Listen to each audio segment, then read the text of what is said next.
ঘটনাটা হয়েছে আমি মানে উদিপুর থেকে আইছি বিশালগড় মানে বাইপাসের মুখে আইছি আওয়ার মাত্রে একজন লোক আমার হাত দেয়ছে।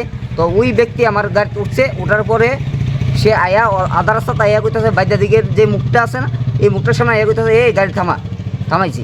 থামার পরে আরও দুজন আইছি আয়া আমারে মানে যেমনে ফারে আমার কাছ থেকে টাকা পয়সা মানে পকেটে যে বাদিকে পকেটে হাত দিছে, টাকা পাইছে না, ডান দিকে দেয়াইছে।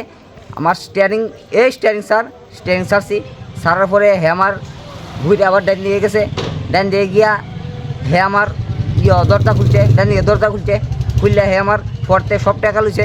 এবার মোবাইলটা আমার থেকে লুছে।